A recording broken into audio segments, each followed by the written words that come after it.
En Primera de Pedro, en el capítulo 2, en esta mañana, vamos a compartir uno de los temas que tiene que ver con nuestra ciudadanía,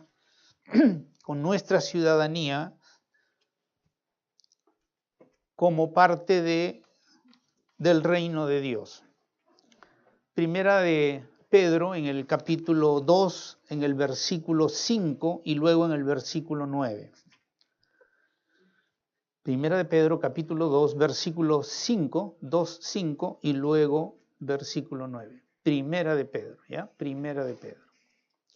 Dice el Señor a través del apóstol Pedro en el capítulo 2, versículo 5.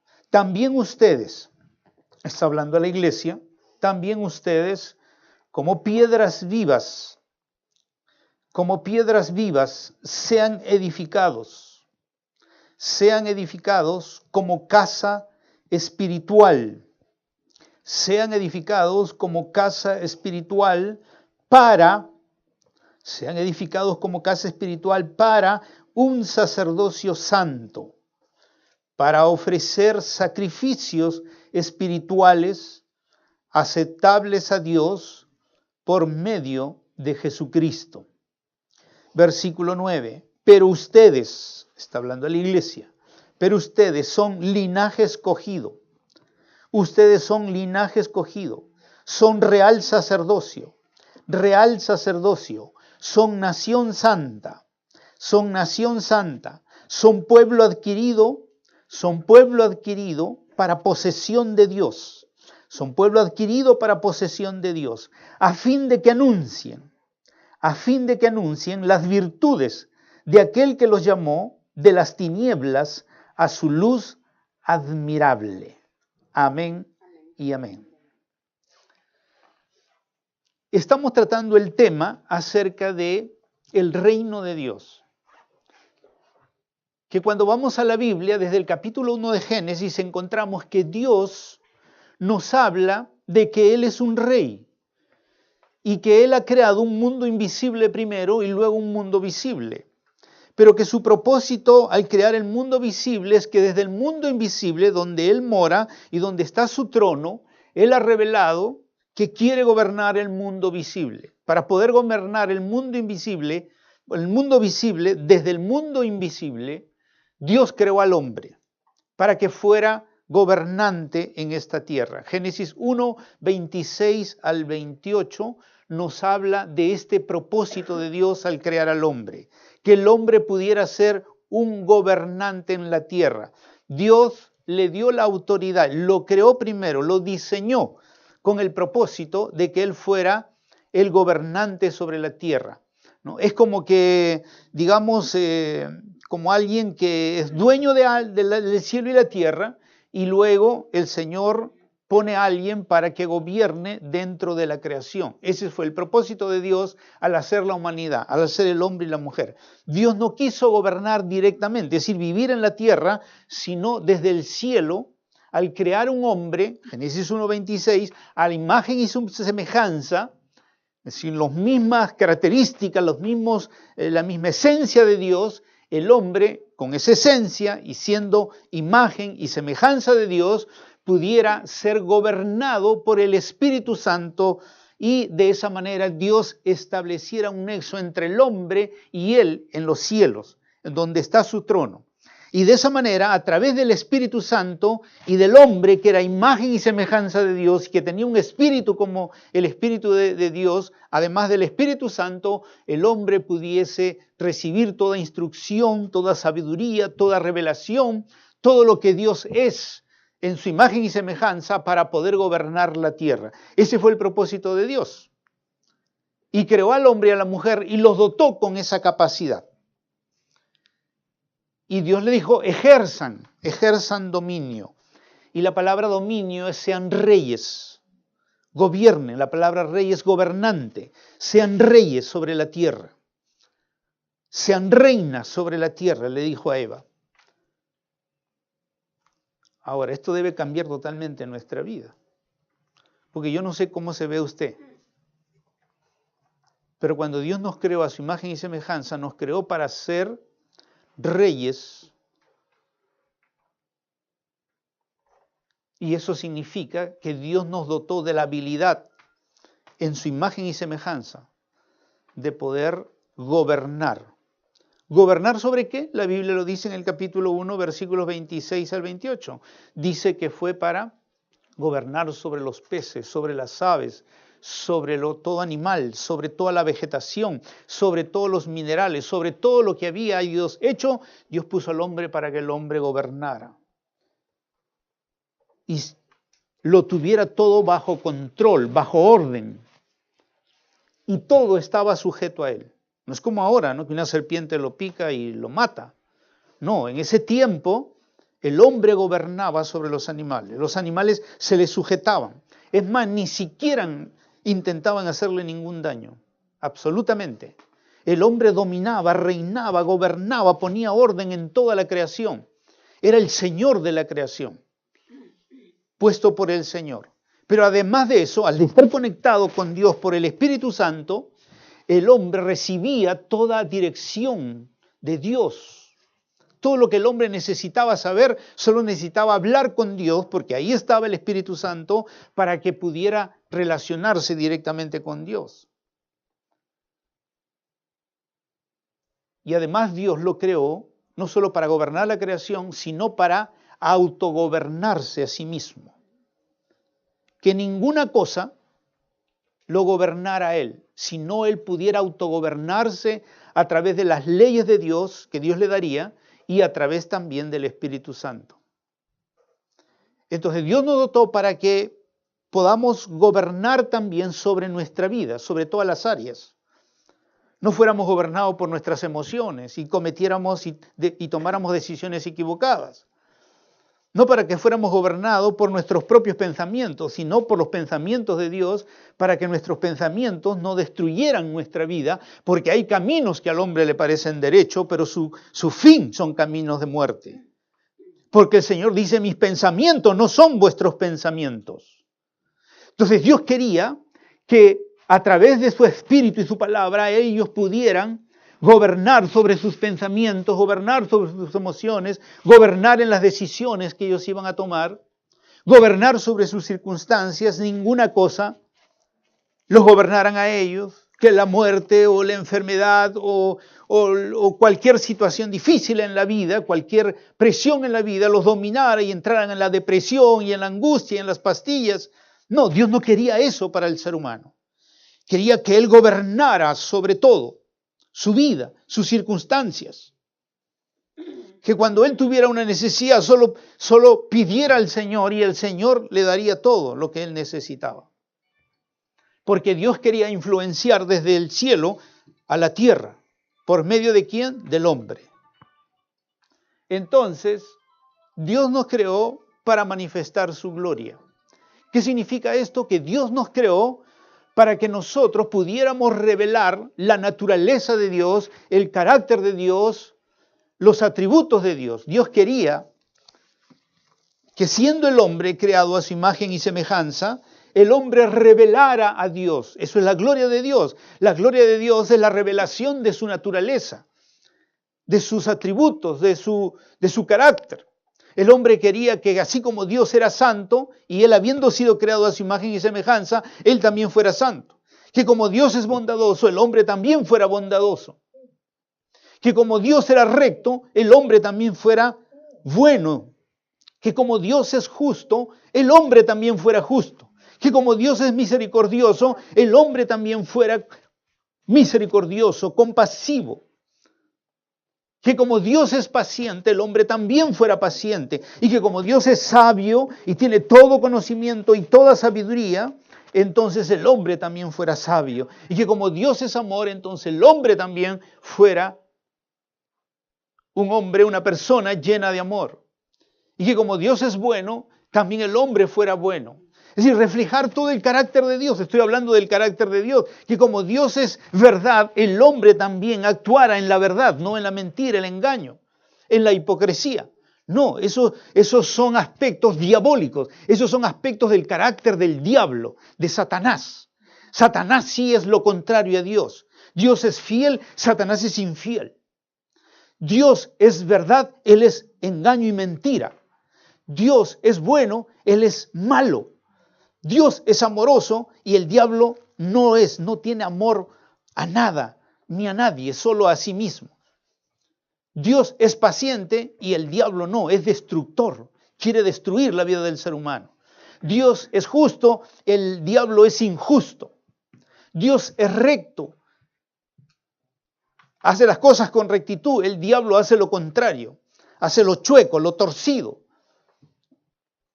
Dios es santo, el diablo es lo contrario, es impuro, totalmente impuro. Pero sin embargo estamos viendo que el hombre, ¿quién está reflejando? ¿El carácter de quién? Cuando miente, ¿a quién refleja? Al diablo. Cuando engaña, ¿a quién refleja? Al diablo, porque ese no es el carácter de Dios. Dios creó al hombre para que el hombre reflejara su carácter. ¿Cómo? Porque dijo que lo creó a su imagen y su semejanza. Y la imagen y semejanza es como una copia. Es alguien idéntico. Solamente que el hombre tenía la capacidad de, además de comunicarse con el mundo espiritual, podía comunicarse con el mundo físico, a través de un cuerpo físico. Entonces Dios fue creado el hombre fue creado para la gloria de Dios. Y eso significaba ser un rey, ser un gobernante. Pero él tenía que estar bajo el gobierno de Dios. Dios quería gobernar su vida a través de la constitución del reino, es decir, a través de su palabra y a través del Espíritu Santo. Él tendría autoridad y poder. Él sería el administrador de toda la creación. Sería gobernante sobre todas las áreas de su vida, sobre toda circunstancia, sobre toda la creación. Y por medio del Espíritu Santo, él podría orar, hablar con Dios, comunicarse con Dios, para que todos los recursos sobrenaturales del cielo pudieran influenciar la tierra y así extenderse el reino de Dios, el gobierno de Dios en todos los descendientes de Adán y Eva. El propósito de Dios era que todos los descendientes de Adán y Eva pudieran entonces ser igual a Dios, porque los había hecho a su imagen y semejanza. Si ellos se apartaban de su palabra y le desobedecían, entonces ya dejarían de tener esa imagen y esa semejanza. O sea, como que quedarían medios así como cuando, digamos, vamos a poner a un robot, ¿no? A un juguete robot, se le empieza a acabar la pila, ¿no? Ya la pila empieza a acabarse, entonces ya habla, pero ya no se le entiende lo que habla. Y está descompuesto, así es el hombre, está descompuesto. Es como que está con la pila baja. No puede reaccionar como debe reaccionar. Está la imagen todavía de Dios, la semejanza de Dios, pero está desfigurada. Como que está distorsionada, efectivamente. Así está viviendo el hombre. Es como, el hombre está como ese musical de Michael Jackson que es Thriller. Así está el hombre. Así está. Andando deforme, pensando deforme, sintiendo deforme, actuando en forma deforme. Todo está deforme. Hasta en lo físico está deforme, salvo algunos caballeros, ¿no? Pero todo está siendo deformado en el ser humano. Lo físico, lo espiritual, el alma está siendo deformada. Pero la buena noticia del reino de Dios es que cuando Cristo vino para restaurar todo lo que Adán había perdido. Y ahora Dios nos ha dado la mente de Cristo nuevamente, la de Él. Nos ha dado el sentir de Cristo, la de Él. Nos ha dado su voluntad para que vivamos en su voluntad. Dios nos ha dado un cuerpo que tendrá resurrección. Y cuando esté malito por aquí, nos ha dado el poder de la oración para poder ser sanados. Y en nuestro espíritu nos ha vuelto a conectar con Dios para poder hablar con Dios y para poder hacer su voluntad, porque el Espíritu Santo es el que nos ayuda a hacer la voluntad de Dios. Nosotros no podemos por nosotros mismos hacer la voluntad de Dios. El Espíritu Santo en nosotros nos pone el sentir. La Biblia dice, Dios pone el querer y Dios pone el hacer. Y de esa manera Dios empieza a ser el gobernante, el rey de nuestra vida. Dios quiere gobernar en la vida de cada ser humano. ¿Para qué? Para su bien. Él quiere ponernos pilas Duracell. Que andemos bien, que caminemos bien, que tengamos gozo, felicidad. Ese es el propósito de Dios. Pero el mundo y el diablo ha presentado un Dios diferente. Pero lo que le estoy diciendo es lo que la Biblia revela, o Dios revela, acerca de Él mismo. Por eso la Biblia dice que el diablo es el gran engañador. Él ha engañado al ser humano. Le ha hecho creer que el Dios que usted probablemente todavía tenga en su mente. Un Dios totalmente diferente. Porque uno de sus nombres del diablo es el engañador. Él engaña. Engaña y mantiene a la gente en la ignorancia. No ignorantes en cuanto a la educación. Una persona puede ser muy educada, tener mucha educación, pero puede ser ignorante en relación a Dios. Es decir, no saber quién es el Dios que creó los cielos y la tierra, quién es el Dios que los hizo, por qué soy un ser pensante, por qué siento, por qué tomo decisiones, por qué tengo un cuerpo. ¿Y por qué a veces soy seducido, voy hacia lo oculto? ¿Por qué me gustan los horóscopos? ¿Por qué eso? Y el diablo lo ha engañado y le dice, eso es lo normal. No, no es lo normal, es lo anormal. El hombre está engañado y está ignorante de quién es Dios y quién es el reino, qué cosa es el reino de Dios. El diablo no dice, si tú te entregas a Dios te vas a convertir en aburrido, en una persona aburrida. Y le hace creer a la gente eso, porque la gente piensa que la felicidad es droga, es alcohol, es sexo, es dinero. Pero vaya a ver cómo termina la gente de dinero. Bien feliz termina, ¿no? Todo el mundo los odia, tienen que andar con guardaespaldas. ¿Quién disfruta sus casas? Los que trabajan en ella. Ellos no la disfrutan. Porque están viajando de acá para allá y haciendo dinero de acá para allá, que nunca disfrutan nada. ¿Son felices? No, son infelices. Todos los grandes artistas, ¿cómo mueren? Por alcohólicos, por drogadictos. ¿Y eso es felicidad? ¿Por SIDA? No, eso no es felicidad. Pero el diablo le dice creer que la fama, que el dinero, que la educación, que los títulos, eso es la felicidad. No, ese es un engaño. Esa es de ignorancia acerca del conocimiento de Dios. Cuando tenemos conocimiento de Dios, entonces conocemos cómo se gobierna todo. Dios nos dice en su palabra cómo se gobierna el universo, cómo se gobierna la mente, cómo se gobiernan las emociones, cómo se gobierna la voluntad, cómo se gobierna lo espiritual. Él nos revela en su palabra para nuestro bien. Todo es para nuestro bien porque Él nos creó y es un Dios de amor y de bondad. Este es el propósito de Dios, que seamos reyes, gobernemos. No que seamos gobernados por la droga, por el alcohol, por el tabaco, por el sexo, por el dinero. No, Dios nos quiere ver esclavos. El único que nos quiere ver esclavo es el diablo. Dice, ahora te voy a hacer esclavo del sexo, ahora te voy a hacer esclavo del dinero, ahora te voy a hacer esclavo. Y la gente está esclava.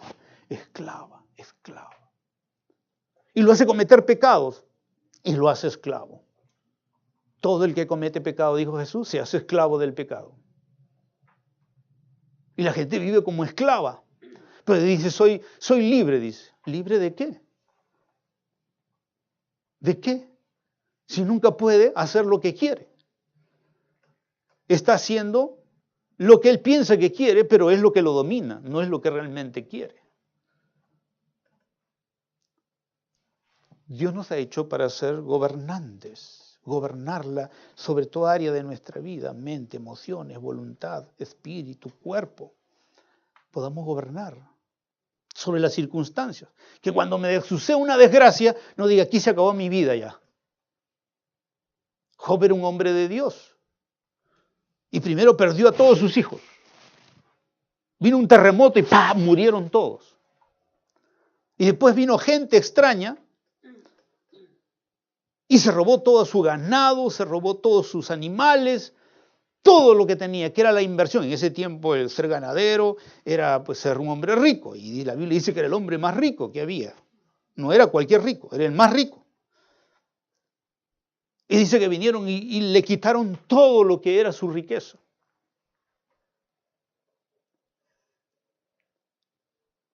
Y Job dijo, ay, qué desgraciado que soy ahora que no tengo nada. He perdido a mis hijos. Ellos eran mi vida. Ahora, ¿qué voy a hacer? Mañana cuando despierte y no vea a ninguno de mis hijos, ¿qué voy a hacer? Voy a entrar en depresión, en angustia, en desesperación. Ahí está su camita, ahí están sus vestiditos. Job dijo, Jehová me los dio, Jehová me los quitó, sea el nombre del Señor bendito. Gobernaba sobre sus emociones, gobernaba sobre su mente, nada lo veía desgracia.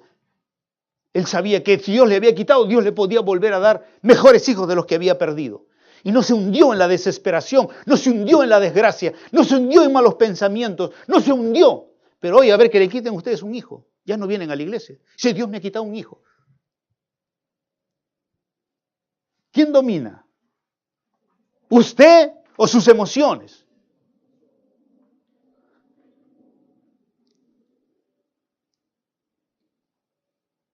Y si saliendo de aquí a todos ustedes les ha robado en su casa. Y el auto que ve afuera ya no está. Y dice, ay, ya no está el auto. Sea el nombre del Señor bendito. No dice, ¿ahora qué voy a hacer? Esta era mi herramienta de trabajo. Y entra acá, hermano, ahora ayunen y oren porque me han robado mi carro. A mí me robaron 2 carros. Yo dije, Jehová Dios, Jehová quitó, no es mi problema, Señor, le dije. Ahora voy a andar más despacio. Y cuando le dije, voy a andar despacio, ay, entonces te voy a dar otro carrito para que vaya más rápido.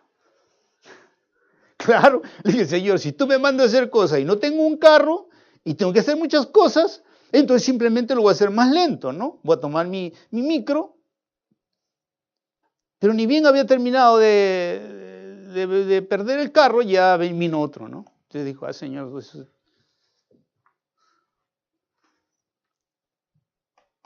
pero ¿se dan cuenta qué es gobernar? ¿Gobierna usted o lo gobierna? Otros son gobernados por las personas. Hay mujeres manipuladoras y hay hombres peor que las mujeres. Dicen, las mujeres hablan, no, hay hombres que son más chismosos que las mujeres. Están dominados por la lengua. Dice, su lengua domina todo. La Biblia dice que la lengua es como el timón de la vida. Con la lengua se pueden matar. ¿Quién domina su vida? ¿Quién gobierna su vida? ¿O qué gobierna su vida? Hay mujeres que la están golpeando una y otra vez y no se atreven a liberarse del marido golpeador. Están dominadas. Algunas piensan que hasta eso es lo natural. Que el hombre las golpee, que no les provea y encima les atienda, encima lo atiendan al hombre como si fuera un rey. No. Entonces tenemos que abrir nuestros ojos a la palabra. Dios nos ha hecho gobernantes, al hombre y a la mujer. Los dos han sido llamados para gobernar. Pero además, Dios nos ha creado y nos creó. Cuando creó a nuestros primeros padres, también Dios nos creó para ser sacerdotes. Ahora ustedes ven una división, ¿no? Ven la división en el sentido de que unos gobiernan y otros son sacerdotes. Pero cuando Dios creó al hombre, el hombre era rey y era sacerdote a la vez. No había una distinción. La idea de la distinción es del hombre, es del pensamiento del hombre. ¿Cómo sabemos que al principio el hombre también fue creado para ser sacerdote? Lo sabemos porque cuando vamos a la Biblia y vamos a la creación de Adán y Eva, el Señor lo que hace es, por el Espíritu Santo, lo hace que Él pueda tener comunión con Dios, tener comunión con el Señor. Ser un intermediario entre la tierra y el cielo. Adán tenía esa capacidad dada por Dios. Él podía comunicarse con Dios. Entonces, ¿qué es un sacerdote? ¿Un sacerdote no es un intermediario? Adán era un intermediario entre la tierra y el cielo. Y Dios creó a Adán para que no solo él, sino toda su descendencia fueran intermediarios entre la tierra y el cielo. Entre la tierra y el cielo. Y ahora, Dios está, cuando nos manda a orar, ¿qué cosa es? Cuando nos manda a Dios a pedir, ¿qué cosa es? Es ser intermediarios entre el cielo y la tierra, entre el cielo y la tierra. Y Dios quiso eso en el hombre, que el hombre fuera un sacerdote, que el hombre fuera, vamos a ver luego las características de un sacerdote, pero Dios tenía ese propósito, que Adán y Eva y todos sus descendientes fueran sacerdotes, fueran intermediarios, se comunicaran con Dios, porque esa es la principal función de un sacerdote, tener una relación con Dios. Luego lo demás viene como funciones sacerdotales. Pero si un sacerdote no puede comunicarme con Dios, entonces ¿para qué busca un sacerdote?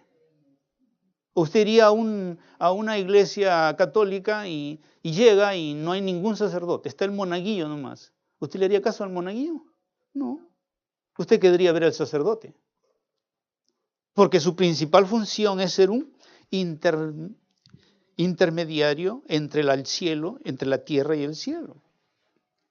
La Biblia muestra claramente eso, desde el principio. ¿Se acuerdan cuando Caín y Abel vinieron a ofrecer qué cosa a Dios? Una ofrenda. ¿Qué era eso? Dios les había enseñado cómo comunicarse con Él a través de una ofrenda. Entonces Caín y Abel estaban practicando un ejercicio sacerdotal. Estaban tratando de comunicarse con Dios desde la tierra hacia el cielo, porque Dios les había dado esa capacidad.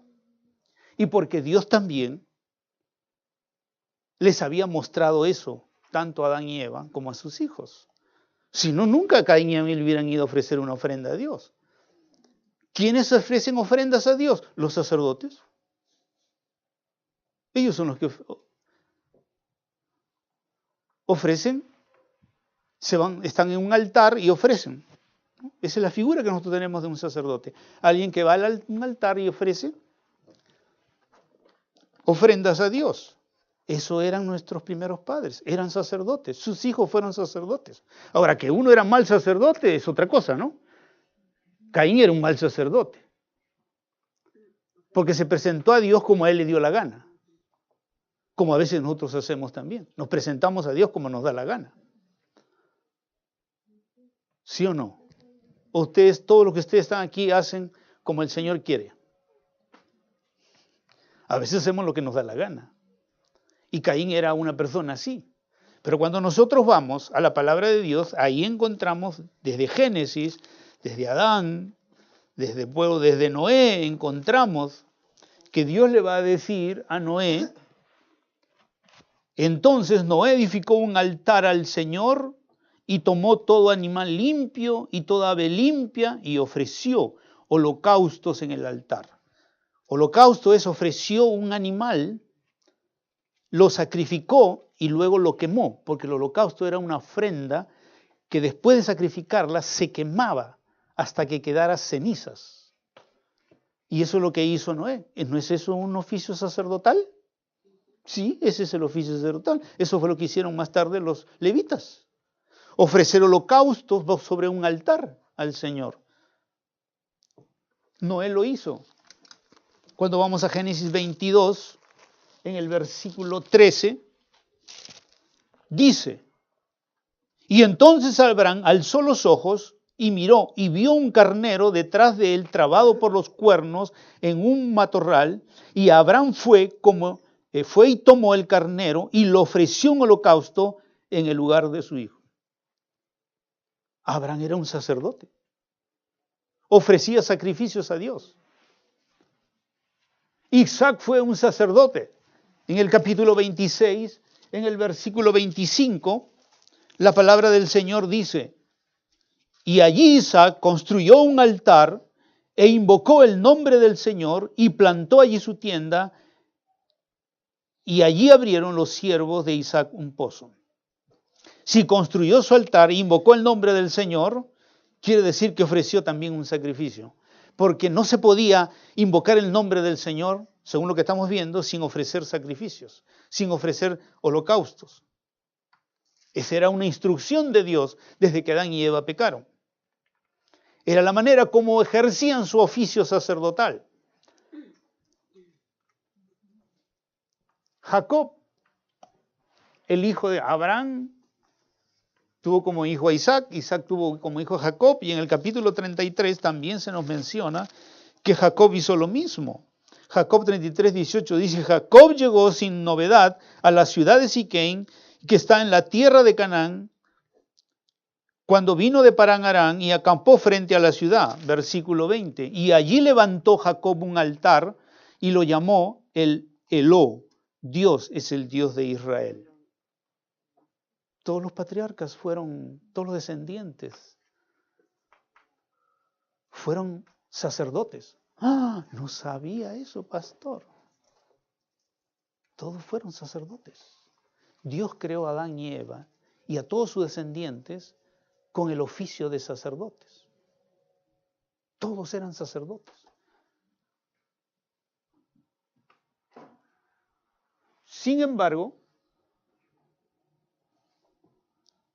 cuando Israel fue esclavo en Egipto, y aquí quiero que vayan a Éxodo 19, cuando Israel fue a Egipto, y después de 400 años el Señor liberó, Éxodo 19, el Señor liberó a los descendientes de Israel, de Jacob, y los sacó de la esclavitud. Miren lo que les dijo el Señor a ellos. Después de sacarlos, de haber sido esclavos durante 400 años en Egipto, en Éxodo 19, miren lo que les dijo el Señor, a través de Moisés. Éxodo 19, versículo 3. Moisés subió a Dios y el Señor lo llamó desde el monte y le dijo, Dios le dijo a Moisés: así dirás a la casa de Jacob y anunciarás a los israelitas. Así dirás. Verso 4. Ustedes han visto lo que yo he hecho a los egipcios, o sea, las 10 plagas, y cómo los he tomado a ustedes sobre las alas de águilas y los he traído a mí. Versículo 5. Ahora pues, Dios le va a hacer una proposición. Ahora pues, si en verdad escuchan mi voz, si guardan mi pacto, serán mi especial tesoro entre todos los pueblos, entre todas las naciones. Escuchen, si en verdad escuchan mi voz, si guardan mi pacto, serán mi especial tesoro entre todos los pueblos, porque mía es la tierra.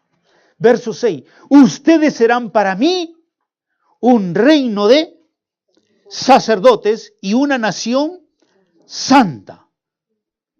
Ustedes, todo el pueblo, no solamente los levitas. Antes de que el pueblo pecara, o antes de que Dios tomara la decisión que solo un grupo fueran sacerdotes, el llamado de Dios fue que toda la nación serán un reino de sacerdotes, una nación santa.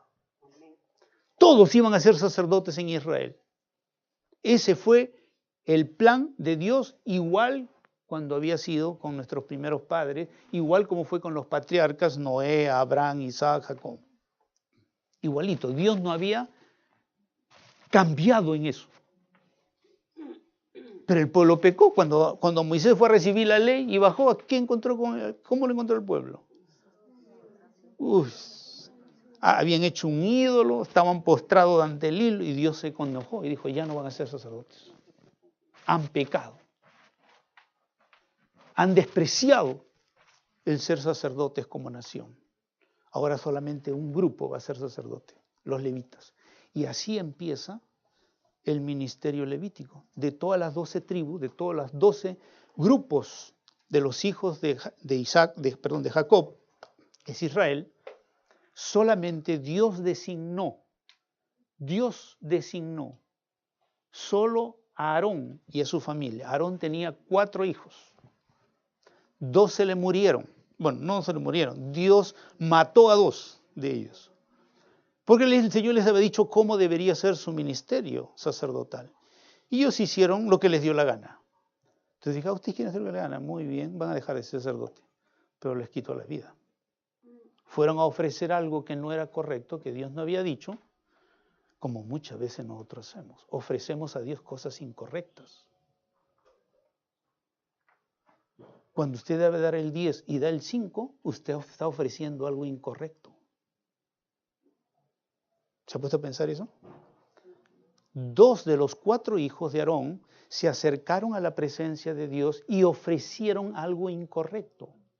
Y dice que salió fuego del altar del Señor y los quemó y murieron. Y solo quedaron 2 hijos para Aarón. Y solo esos 2. Y de esos 2, todos los que eran descendientes de esos 2 hijos de Aarón fueron sacerdotes en el pueblo de Israel. O sea que de 4 se quedaron solamente 2 familias para ser sacerdotes. Designados por el Señor para las cosas santas de Dios. Ellos harían todo lo que Dios les mandaría. Serían mediadores entre Dios y los hombres. Pero no fue el propósito de Dios que solo un grupo de personas fueran sacerdotes. Él quería que toda la nación fueran sacerdotes. Que todos pudieran comunicarse con el Señor. Todos, todos. Por eso es que la Biblia dice que solo sobre el sacerdote venía el Espíritu Santo. Porque el Espíritu Santo es desde Adán el único que puede comunicarnos con Dios. El Espíritu Santo viene en nuestro espíritu y nos puede comunicar con Dios. Entonces Dios solamente derramó el Espíritu sobre los sacerdotes. Y en el Antiguo Testamento dice que Dios solo lo derramó sobre los sacerdotes. Después, cuando ellos tuvieron reyes, Dios puso su Espíritu en los reyes. Y cuando el rey y el sacerdote desobedecieron, Dios levantó profetas y puso el Espíritu Santo en los profetas. Nadie más. Todos los demás tenían que ser ministrados por los sacerdotes o ministrados por los profetas. Porque no podían ser sacerdotes. Esa era la condición del hombre. Vamos a ver la siguiente.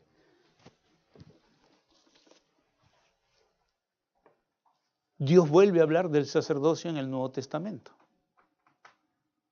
En primer lugar, Dios declara en su palabra, y están todas las citas, que Jesucristo fue no solo sacerdote, sino un sumo sacerdote.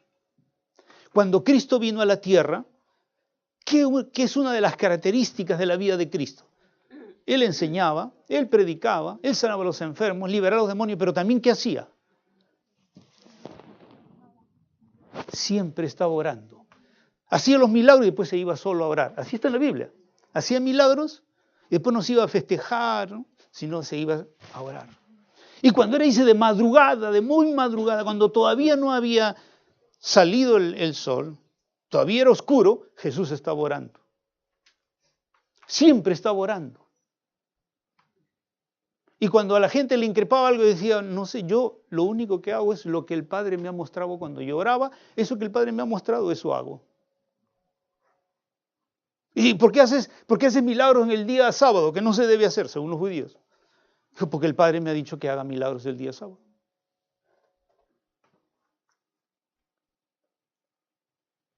Jesús fue un sacerdote. Siempre estaba en comunión con el Padre. Y si yo solo hago lo que el Padre me dice, estaba en comunión y eso es ministerio sacerdotal. Cuando había un enfermo, el Señor intercedía orando por el enfermo y el enfermo era sanado. Eso es ministerio sacerdotal. Interceder por la necesidad de otro. Y cuando él ya iba a morir, intercedió por los discípulos. ¿Se acuerdan? Juan 17, está la oración de Jesús. Padre, guárdalos del mal. Padre, que no salgan del mundo, sino que no sean del mundo, que sean guardados en el mundo. Padre, lo que tú me has enseñado, que ellos perseveren en eso. Intercedió por sus propios discípulos. Él fue un sacerdote. Pero cuando llegó el tiempo del cumplimiento del propósito de Dios en la vida de Cristo, que era morir por los pecados de la humanidad, Él se ofreció como una ofrenda a Dios. Y la Biblia dice que cuando Él se ofreció como ofrenda y murió y resucitó, cuando ascendió a los cielos, el Padre lo hizo sumo sacerdote. ¿Qué era un sumo sacerdote? Era el que mandaba a todos los sacerdotes. Era el sacerdote principal. Eso era en el Antiguo Testamento. Jesús fue nombrado, entonces, por así decirlo, el rey de todos los sacerdotes. ¿Y quiénes eran todos los sacerdotes? Jesús. Vuelvan a Primera de Pedro. Primera de Pedro, capítulo 2, versículo 5. También ustedes como piedras vivas sean edificados como casa espiritual para un sacerdocio santo. Versículo 9. Pero ustedes son linaje escogido, real sacerdocio. ¿Quiénes son ustedes? Usted. Ay, pensé que solamente el pastor tenía que orar por mí. No. Usted tiene que orar por usted. Porque usted es un sacerdote. Y si no cumple su ministerio como sacerdote, las bendiciones del cielo no van a venir. Ah, es que yo no sabía que era sacerdote. Bueno, ahora ya sabe. Todo ciudadano del reino de Dios tiene una relación con el sumo sacerdote que es Jesucristo, porque Él es sacerdote. Tú eres sacerdote. Y las mujeres también son sacerdotes o sacerdotisas. ¿Qué se necesitaba en el Antiguo Testamento para ser un sacerdote? El Espíritu Santo. ¿Qué hizo el Señor? Prometió el Señor y hizo con la iglesia. Cuando el Señor se fue a los cielos, ¿qué les prometió? El Espíritu Santo. ¿A quiénes? A los apóstoles. A los profetas. A los pastores. Solamente a los maestros. Solamente a los evangelistas. No, el Espíritu Santo vino sobre los 120 que estaban orando.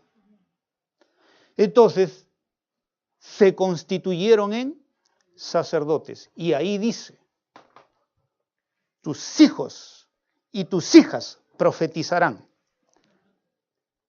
Es decir, que el ministerio de sacerdote vino sobre los hombres y sobre las mujeres. Porque dijo hijas y hijos. No hizo exclusión, no solo dijo para los hombres.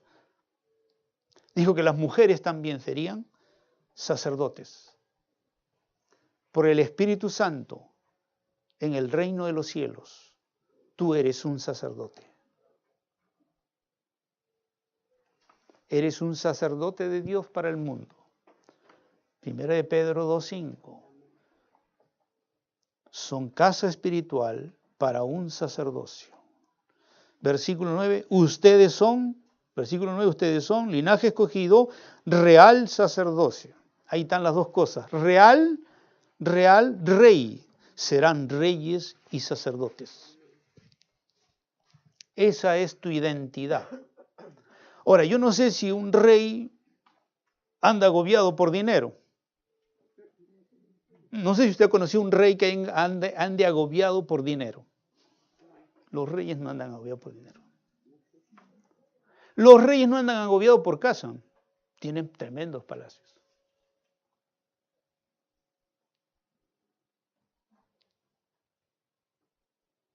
¿Y los sacerdotes? Cuando Dios instituyó el sacerdocio levítico, vivían de todos los diezmos del pueblo. Y toda ofrenda que daban, Dios decía que parte de esa ofrenda tenía que ser para el sacerdote. No tenían necesidades. Es que si usted no anda como rey ni como sacerdote, mancado en el reino de los cielos. Claro. Porque si Dios dice que somos reyes y sacerdotes y usted no experimenta ser un rey y un sacerdote, como Dios dice que es un rey y sacerdote en la Biblia, entonces usted no sabe ejercitar su ministerio de rey y sacerdote. Pues. Es como ahorita, ¿no? Que de la corona inglesa, ¿no es cierto? Ya hay alguien que va a ser rey y va a ser reina. Y que después de educarlo, el problema es que algunos están educados para ser reyes y sacerdotes. Tienen todavía la mente del mundo. La mente del hijo pródigo. Oh, todavía estoy en un chiquero. No se han educado para ser reyes y sacerdotes. Porque no conocen la palabra. Por eso no se han educado. Pero ahí en Inglaterra, educan desde que nacen, da luz la madre, esto es verídico, ¿eh? Da luz la madre, la reina, y inmediatamente viene la gente que va a educar a ese niño. Desde que nace allí en el hospital, ya empiezan a educar al niño. Él no sabe qué va a hacer, pero ya le ponen, aunque sea de juguete, una corona. A la niña una corona. Ya. Y cuando juega con su corona. Y le dicen, esta es tu casa, y le muestran un palacio. Él no sabe que es un palacio porque tiene un niño de 2, 3 años. Pero igual desde niño le van a decir, tú eres rey, tú eres rey, tú eres rey, tú eres rey, tú eres rey. Y le enseñan como rey, le enseñan modales de rey. A vestirse como rey, a andar como un rey. Ustedes han visto, ¿no? A comer como un rey en la mesa. Le sirven como rey. La gente le sirve como rey. Adquieren la identidad de reyes, pero son polvo como usted y yo. Comen, duermen, defecan igual que usted y yo. Lloran, se enferman. Igual, no son nada más que usted. Pero han sido educados como reyes. La iglesia, ¿sabe por qué no anda como reyes? Porque no se ha educado en la palabra para vivir como reyes. Ese es el problema de la iglesia. No tiene la identidad de rey. Cuando tiene un problema se tira al suelo. Viene depresión, pastillas. Porque no es rey, pues. Si fuera rey diría, Jehová Dios, mañana va a venir más de lo que perdí. Punto. Y sigue. Es su identidad. Comportarse, vivir, pensar como un rey. Pero nosotros seguimos pensando con la mentalidad de no puedo. Uy, ya perdí todo. No, no he perdido nada. Nada he perdido, porque no era mío. Y como el Señor es el dueño de todo, entonces tengo el acceso como sacerdote a pedirle. En el reino de Dios en los cielos no hay escasez, ¿no? No falta nada. A nadie le falta. Los ángeles están en huelga porque el Señor no les da buen alimento. Hacen paros como el que va a haber el otro mes. No, en el cielo no hay nada de eso. No hay paros, no hay huelgas, no hay hospitales, no hay nada. Solo es gozo, felicidad. Así es. Por eso la Biblia dice el creyente, anda siempre gozoso. Esa es la mentalidad de un rey. No anda deprimido por nada, aunque se le caiga todo, él no anda deprimido por nada. Él no anda pensando que necesito esposa si es que es soltero. Si el Señor le ha puesto el don para ser soltero, él está feliz como soltero o como soltera. Porque es un rey, pues.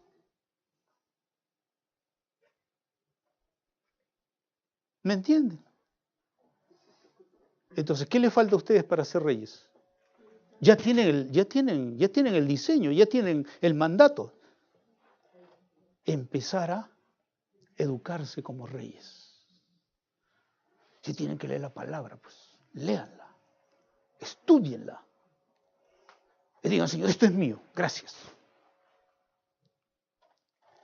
Y ahora como sacerdotes.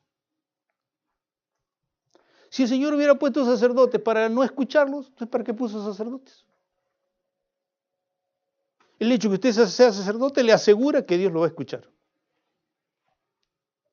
Sino ¿para qué pone Dios sacerdotes? Ya los hubiera quitado en el Nuevo Testamento y diría, no hay sacerdotes. Pero dice que insiste, dice que sí, que somos sacerdotes. Él insiste que somos una nación de sacerdotes. Insiste, nosotros no nos las creemos todavía. Todavía no nos las creemos. Linaje escogido, nación santa, etcétera, etcétera. La última lámina para terminar, rápidamente. Hay una última lámina más. Usted es una reina, efectivamente. ¿Usted qué distrito es, hermanita? Yo, San Miguel. Ya, soy reina en San Miguel. Amén. Soy reina en Mangomarca.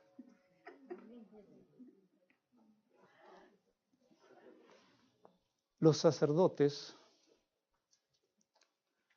tienen características que Dios dice que hay en su palabra y tiene que creerlo. ¿Ah? En primer lugar, un sacerdote, según este versículo de 1 Pedro 2:9, ustedes son linaje escogido, real sacerdocio, nación santa, pueblo adquirido por Dios. Entonces, como ciudadano del cielo, usted es un sacerdote. Número 2, su sacerdocio se lo ha conferido el Señor. Yo no puedo como pastor hacerlo un sacerdote, aunque quiera. Dios le ha dicho que usted es un sacerdote. Él se lo ha conferido a usted. Eso no se lo puede quitar nadie, ni el diablo le puede quitar eso. Dios lo ha constituido un sacerdote. Y ahí en diferentes pasajes de la Escritura el Señor habla acerca de eso. Como por ejemplo el Hebreos 4:16 dice: por tanto, acerquémonos con confianza al trono de la gracia para que recibamos misericordia y hallemos gracia para la ayuda oportuna. ¿Necesitas ayuda? Dice que te acerques al trono de la gracia como sacerdote. Pero es que a veces nos acercamos y no sabemos que Él es Jehová de los ejércitos. Y yo acá estoy con problemas y problemas y problemas.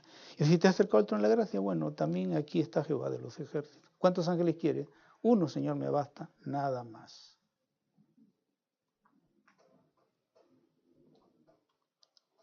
Acerquémonos. 10:22. El Señor dice: acerquémonos con corazón sincero, con plena certidumbre de fe, teniendo nuestros corazones purificados de mala conciencia y nuestro cuerpo lavados con agua. Plena certidumbre de fe. Entonces tenemos acceso a Dios para comunión y para interceder, pedir ayuda, como sacerdotes. Como sacerdotes somos santos. Ahí está en Primera de Pedro. Dice, esto es un sacerdocio santo. Son un sacerdocio santo, son una nación santa. Los sacerdotes son santos. Que por eso es que usted no puede recibir los beneficios de un sacerdote. Porque usted no se ha apartado para Dios. Santo es apartado. Usted está apartado para los negocios, está apartado para los estudios, está apartado para un montón de cosas, pero para Dios no está apartado. Usted tiene que estar en los negocios, pero ahí apartado para el Señor, para no hacer nada malo en los negocios. Usted está estudiando, tiene que estar apartado para el Señor, para que no haga nada malo cuando usted está estudiando, no tenga relaciones malas. Y cuando usted está en su casa, tiene que estar apartado para el Señor. No tiene que estar renegando ahí que para estos flojos, es que no me agradecen la comida, estoy cocinando. No, usted tiene que estar apartado para el Señor. Decía, Señor, estoy apartado, estoy haciendo esto para ti. Aunque ellos sean ingratos, igual yo lo hago para ti. ¿No dice eso la palabra? Que todo lo que hagáis, hagáislo de corazón para el Señor y no para los hombres. Si lo hace para los hombres, va a renegar usted, porque le va a decir, está mal, le falta esto, ay, que esa no es mi comida preferida, etcétera, etcétera. Usted no se haga problema. Usted hágalo para el Señor, y si no lo quieren comer, es su problema de ellos. Pero usted sea un sacerdote cuando cocina. Sea santo, esté apartado para el Señor. Usted no dependa si le apoyan o no le apoyan o si le dicen, le ponen buena o mala cara. Usted cumple su ministerio santo, apartado para el Señor.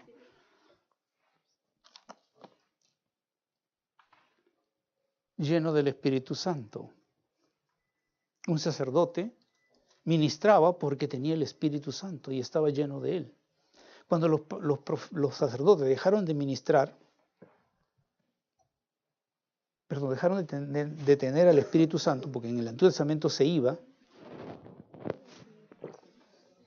ya no pudieron ministrar al pueblo. Se convirtieron en gente mala. Nosotros no podemos ministrar si no estamos llenos del Espíritu Santo. ¿Qué quiere decir lleno del Espíritu Santo? Controlados por el Espíritu. No por la esposa, ni por el negocio, ni por los estudios. No esté controlado por eso.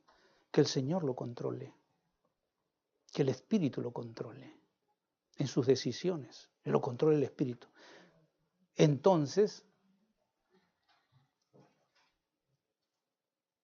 Y la otra cosa es que no somos sacerdotes de cosas materiales, sino espirituales. Porque el versículo que hemos leído de 2 de Pedro dice eso. 2 de Pedro, versículo 5, dice: sean edificados como casa espiritual para un sacerdocio santo, para ofrecer, como sacerdotes santos, para ofrecer sacrificios espirituales aceptables a Dios, por medio de Jesucristo. Nosotros no hacemos misas. Nosotros hacemos sacrificios espirituales. Y le voy a explicar lo que es un sacrificio espiritual. En primer lugar, sacrificio es ofrenda en la Biblia. Cuando la Biblia dice sacrificio, sinónimo, ofrenda. Cuando la Biblia dice ofrenda, sinónimo, sacrificio. ¿Quién no le cuesta dar? Por eso es sacrificio. La ofrenda es sacrificio. El sacrificio es ofrenda. Ah, pero usted no quiere ser sacerdote. No haga pues ofrenda. Pero no vaya a presentarse a Dios como sacerdote porque el Señor no lo va a escuchar. ¿Se dan cuenta por qué el Señor no los escucha? Porque Dios dice, hagan sacrificios espirituales. Es decir, ofrenden, no lo material, no está hablando de lo material aquí, porque luego dice sacrificios espirituales. ¿Qué significa espiritual? Algo espiritual, una ofrenda espiritual, es algo que se hace con el espíritu, con nuestro espíritu que Dios nos ha dado y con la ayuda del Espíritu Santo. A veces, como la gente no sabe la diferencia entre el alma y el espíritu, la gente lo hace todo en el alma. Dice, ofrece un sacrificio, pero en su alma. Se me voy a sacrificar de ya no pensar así. Me voy a sacrificar de ya no sentir de esta manera. Me voy a sacrificar de no comprarme esto, etc. Pero Dios no está hablando de sacrificios del alma, sacrificio de lo que usted siente, piensa. No, Dios dice sacrificio espiritual. No es un sacrificio del espíritu, de la parte interna de su ser. Es lo que el espíritu es la capacidad que tiene el ser humano de poder tener comunión con Dios. El espíritu es el centro de la comunión con Dios. El espíritu es el centro de la conciencia. El espíritu es el centro de las percepciones espirituales. Por el espíritu usted percibe las cosas espirituales. Y el Espíritu Santo en el creyente está allí para ayudarlo a que usted perciba lo espiritual.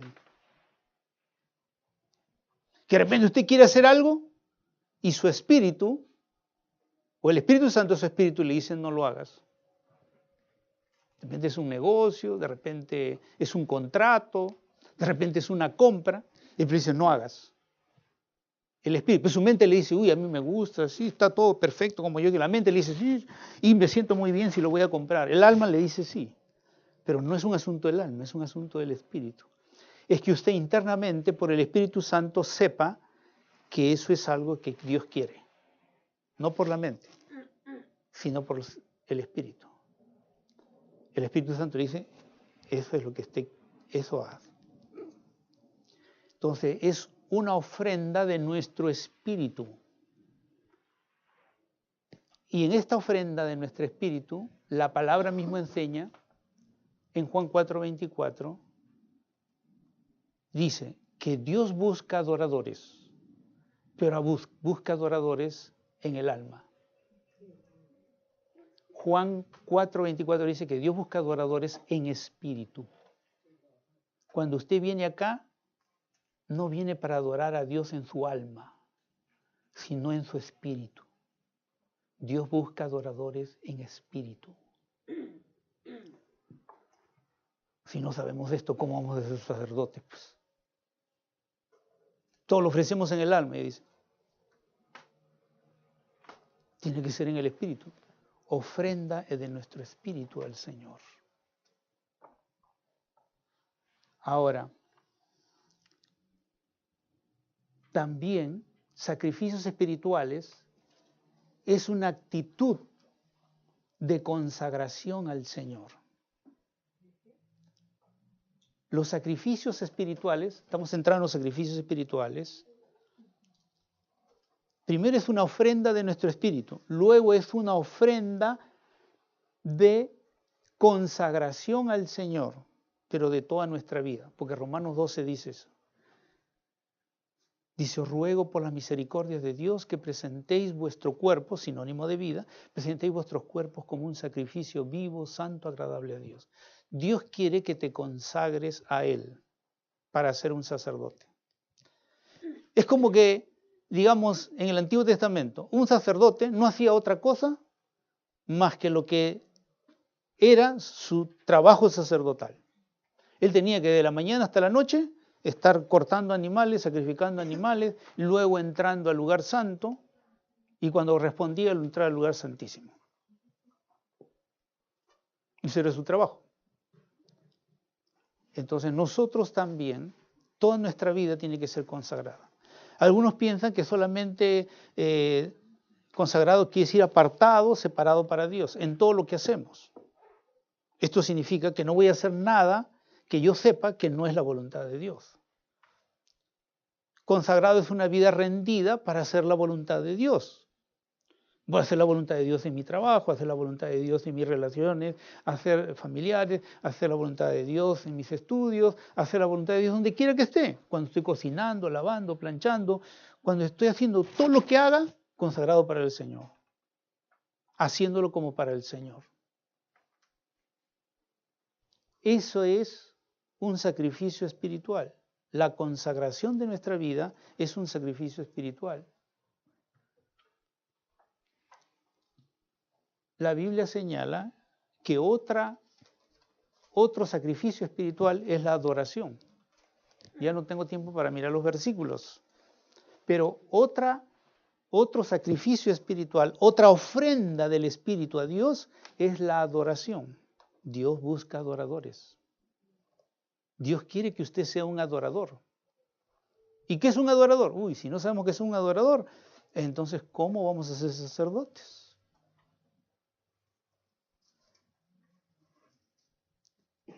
Otra vez tenemos que educarnos para ser sacerdotes.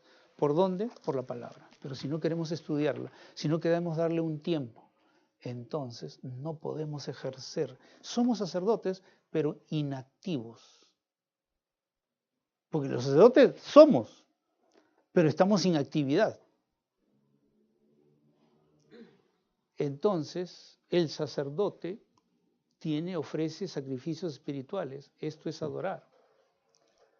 Filipenses 2 habla de que morir como testigo de Cristo es un sacrificio espiritual para Dios. Y el sacerdote hace este tipo de sacrificios. Está dispuesto a morir como testigo de Cristo. Nosotros a veces no estamos dispuestos para cosas simples y sencillas. Si no estamos dispuestos, porque este es un sacrificio espiritual, morir como Cristo. Pablo lo mencionó en sus cartas. O sea, mencionó que su vida era terminar muriendo para Cristo si fuera necesario. Y eso era una ofrenda espiritual. La fe es otro sacrificio espiritual, que Pablo lo menciona también en Filipenses 2:17. Es la fe que se sacrifica en el servicio para el Señor. Cuando usted empiece a hacer un ejercicio o a ser activo como sacerdote, va a ser un sacrificio de fe lo que usted va a hacer. No va a ser fácil. Usted va a dormir menos, va a cuidarse más, porque le va a exigir para poder hacer ese ejercicio espiritual. ¿O usted cree que los que vienen a estudiar aquí es porque les sobra el tiempo? No, pagan su plata mensualmente, vienen 2 horas y media aquí, más la hora que se demoran para venir y la hora para regresar, son 5 horas y media que invierten el que viene a estudiar acá, contando tiempo de llegada, tiempo de vuelta, tiempo de estudio. Es un sacrificio. ¿Sí o no? Sacrificio de fe. Lo hago porque sé que Dios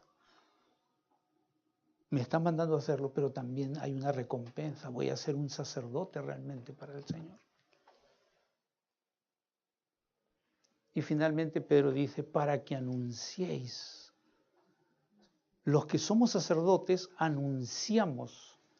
1 Pedro 9, para que anunciéis las virtudes de aquel que lo llamó de las tinieblas a su luz admirable.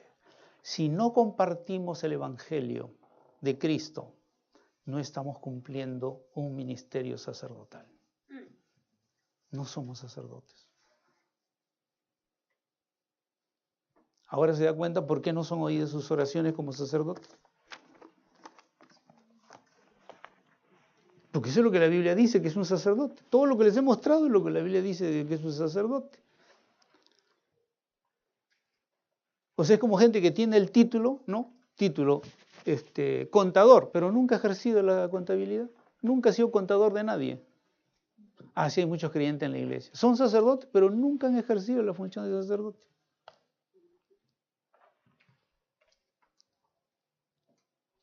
Pero somos sacerdotes. Dios quiere una actitud de usted empezar a educarse como un sacerdote de Dios. Yo pensé que solamente los que eran pastores tenían que ir a un instituto, a un seminario, a estudiar. No, todos los sacerdotes tienen que educarse para ser sacerdotes. Y aquí está el manual de educación para ser sacerdote. Aquí está, de Génesis y Apocalipsis. Pero entonces voy a estudiar hasta que me muera. Sí, el sacerdote estudia hasta que se muera. Yo conocí a Cristo a los 19 años. De los 19 años estudio la Biblia tapa a tapa, todos los años. Y ahora, y me olvidé, los sacerdotes enseñaban. ¿Quiénes eran los que enseñaban en el pueblo, en el Antiguo Testamento? Los sacerdotes. Pero yo tengo el don maestro. No sé, el sacerdote dice la Biblia que enseña. Sí, pues nosotros somos campeones para excusar. No, si yo no tengo ese don. No, la Biblia dice que el sacerdote enseña. No, en la misma Biblia dice, enseñaos unos a otros. ¿A quién estás enseñando? ¿A quién estás discipulando? ¿A quién estás evangelizando? ¿Cuáles son tus sacrificios espirituales?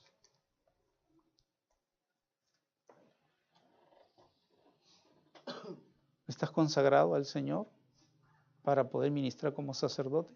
Si no estamos consagrados, no podemos. En lo que usted hace ahí tiene que estar consagrado para el Señor. En lo que usted hace. Yo no sé qué usted hace, pero en lo que usted haga, ahí tiene que estar consagrado para el Señor. Somos reyes y sacerdotes. Y tenemos que aprender a tener la mentalidad espiritual de ser reyes y ser sacerdotes. Para vivir como ciudadanos del reino, pues. Porque si no, no puedo recibir los derechos y privilegios de un ciudadano del reino. Porque para ser ciudadano del reino, para tener los derechos del reino, los privilegios del reino, las bendiciones del reino, tengo que ser un rey y un sacerdote. Y esa es una relación. Los ciudadanos del reino son embajadores. También está en la Biblia. Los ciudadanos del reino son hijos. Es otro estudio de la palabra. Con razón, pues. Nos falta aprender tanto.